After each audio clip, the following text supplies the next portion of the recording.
Cachaça is the national spirit of Brazil, and it is kind of like a rum that's made from freshly pressed sugarcane juice. But it is kind of a funky, more out there spirit. But in this video, I'm gonna be telling you my top 3 favorite brands of cachaça out there. So the first brand I want to talk to you about is Novo Fogu. Novo Fogu is a brand of cachaça that I am in love with. I've been working with them closely for a very long time now, and it is the brand of cachaça that I use and sell the most of in my bar and restaurant. I own a Brazilian bar and restaurant, and so the thing that we make the most of is caipirinhas. And so this bottle of Novo Fogu is the one that I use the most out of any spirit I have in my bar. And so what makes them so special? Well, firstly, they are 100% committed to their craft, and they just produce an absolutely stellar product. A lot of cachaça that's produced in Brazil has an almost industrial kind of flavor, and they're just basically churning out hundreds of thousands of barrels a year just to put it out there. They are more artisanal in their methods and the way that they make things, and so it lends itself to an incredibly well-made cachaça that tastes like a well-made cachaça should. But that isn't the only reason why I'm in love with them. The other part of why I love them is that their distillery is 100% carbon negative, and it runs on a very sustainable system and process. And on top of that, they have a reforestation project, which is amazing. So these guys are located in the Atlantic rainforest, which is it's the other more forgotten rainforest in South America, but it's an area that has basically shrunk to like 1/20th its original size because of deforestation. And so these guys are partnering with different like tree scientists, and they're replanting endangered species of trees to try and repopulate the Atlantic rainforest region. And they're using the brand of Novo Fogu as a way of doing that. Okay, cool, that's a great little story, but what about the juice in the bottle?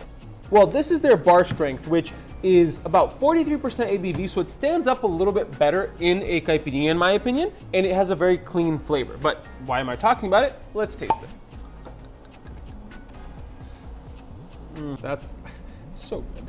So you get this bright citrusy flavor, and it almost smells a little bit like banana. It of course tastes like sugarcane, so I don't know if you've ever had sugarcane, but for me it's something that's very, very traditional.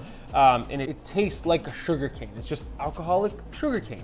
And I mean, that's what it is, right? It's what it's supposed to taste like. But on top of their unaged bar strength, they also make a regular silver, but they also have their chameleon, which is aged for 1 year in oak barrels. Then they also have their barrel aged, which is aged for 2 years in oak barrels.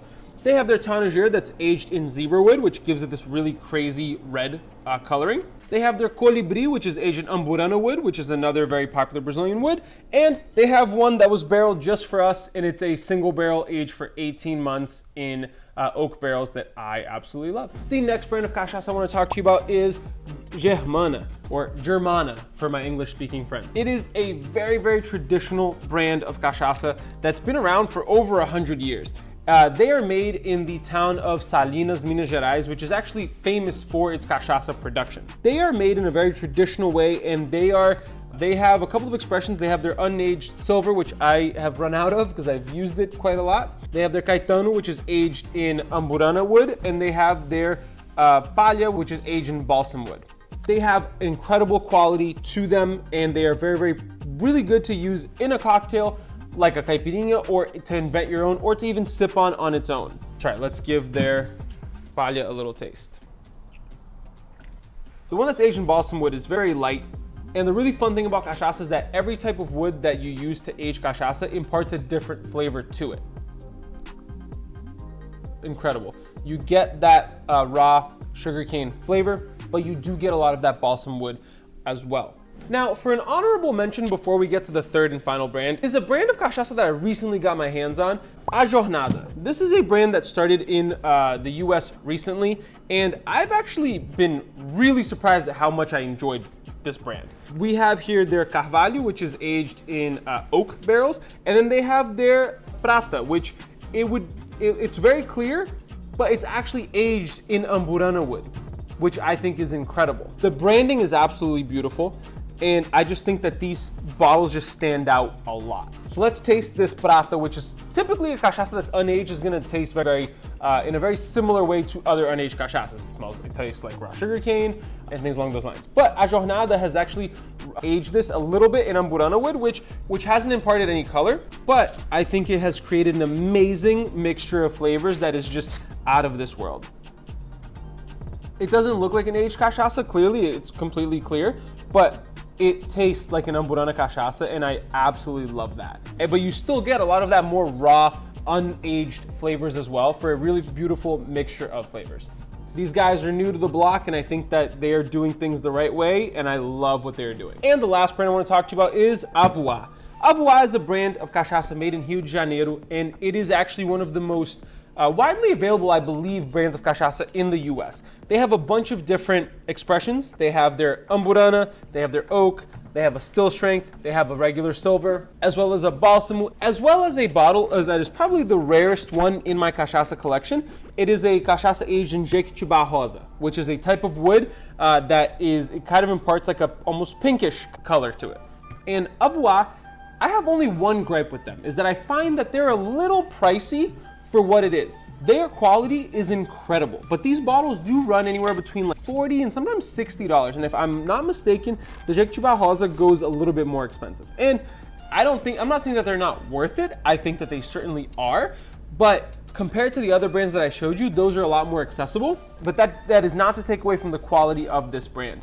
Everything that they make is absolutely incredible, and they are a brand that I've seen a lot of in the US in places that I've actually ever seen cachaça, which is already difficult to say the least. Let's give the Jequitibá Rosa a little taste. Let's do the Jequitibá Rosa. So super clear, almost looks just like a prato or an unaged cachaça, but you get a little bit of a tint, which I guess you could see better in the bottle. Whoa. That's insane. That's very different. You get this beautiful, nutty, almost light, fruity flavor mixed with the raw sugarcane flavor of an unaged cachaça, and it's such a good thing to sip on. And maybe that's just my fondness for cachaça, being a Brazilian after all, but I'm obsessed with this. I'm obsessed with the spirit in general. I love cachaça. But no matter which one of these brands that you may go for, I think you'll be in safe hands. But if you want to know more about what cachaça even is, I have a video right over here that you can check out next.